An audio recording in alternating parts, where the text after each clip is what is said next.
संभल से सांसद डॉक्टर शफीकुर रहमान बर्क ने कहा है कि निकाय चुनाव अभी हो जाएं तो लोकसभा चुनाव से पहले ही भाजपा और आरएसएस के कारनामे सामने आ जाएंगे। सरकार हार के डर से चुनाव टाल रही है। पत्रकारों से बातचीत में सांसद बर्क ने कहा कि सरकार चाहे कोई भी हो, लेकिन चुनाव समय पर ही कराए जाने चाहिए। वहीं आरक्षण को लेकर मुख्यमंत्री और उप मुख्यमंत्री के बयान पर डॉक्टर बर्क ने कहा कि सरकार को इस बात का डर है कि अगर नतीजे खिलाफ गए तो 2024 से पहले ही हार घोषित हो जाएगी। अभी चुनाव हो जाए तो भाजपा को समझ में आ जाएगा कि वह कहां खड़ी है। इस दौरान भाजपा सांसद प्रज्ञा ठाकुर के हिंदुओं को हथियार रखने और चाकू पर धार लगाने वाले बयान पर सपा सांसद ने कहा कि इस तरह के नफरत फैलाने वाले बयान देश के लिए अच्छे नहीं हैं। प्रज्ञा ठाकुर को इस तरह के बयान से हालात बिगाड़ने की कोशिश नहीं करनी चाहिए। किसी भी सरकार हो, ये तो डेमोक्रेसी है जगह, तो वक्त के ऊपर सारे काम होने चाहिए। हर चाहे वो असेंबली का इलेक्शन हो, पार्लियामेंट का हो या निकाय का हो, जो भी हो इलेक्शन, तो वक्त पर होने चाहिए। इसमें आनाकानी क्यों है और क्यों इन्हें पार्लियामेंट में जाना पड़ा, तो उसमें कोर्ट के अंदर जाना पड़ा, तो जिसको इसमें तो फैसला खुद ही कर देना चाहिए था कि भाई वक्त हो गया था तो इसका इलेक्शन करा देते। और उसके जो रूल्स एंड रेगुलेशन हैं, जो भी है, बहरहाल अब फैसला तो जनता के वोटों पर है। अब जनता जिसको वोट देगी ये तो वो बेहतर जाने। लेकिन हम चाहते यही हैं, हम भी आज भी यही चाहते हैं कि इलेक्शन होने चाहिए और वक्त पर होने चाहिए तो ज़्यादा बेहतर है। तो अब ये चूँकि जब कोर्ट में चले गए तो भाई दूसरी पार्टी को भी अपोजिशन को मौका मिलता है उसमें अपनी बात कहने का, उसको कराने का।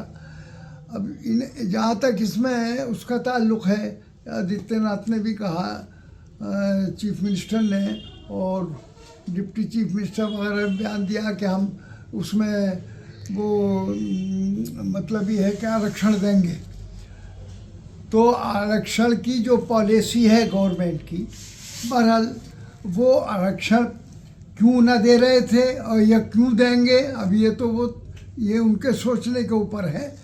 लेकिन बहरहाल आरक्षण दिया भी जाता है और कहीं नहीं भी देते हैं। ये तो अपनी पॉलिसी के हिसाब से करते हैं ये उनके प्रोग्राम।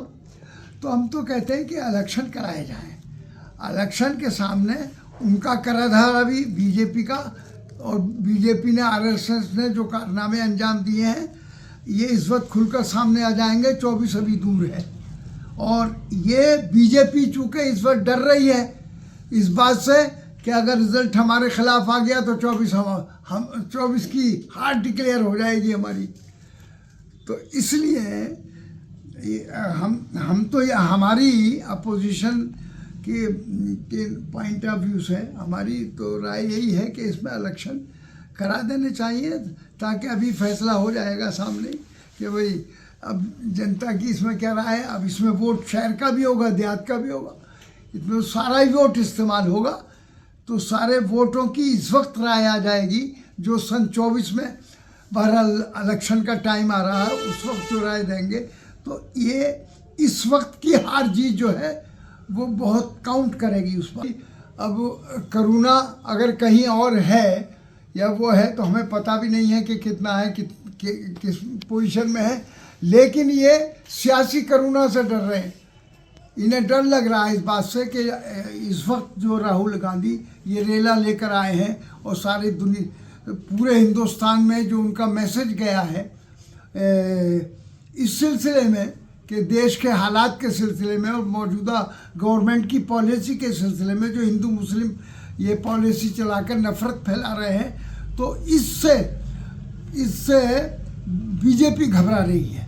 उसे ये सियासी करुणा से डर लग रहा है। सर, भोपाल प्रज्ञा ठाकुर उन्होंने कहा है कि अपनी सब्जियों की जो चाकू उनकी धार रख लें लव जिहाद के लिए, क्या कहना है इस बारे में? नहीं, देखिए, ये इस किस्म के बयानात अच्छे नहीं हैं।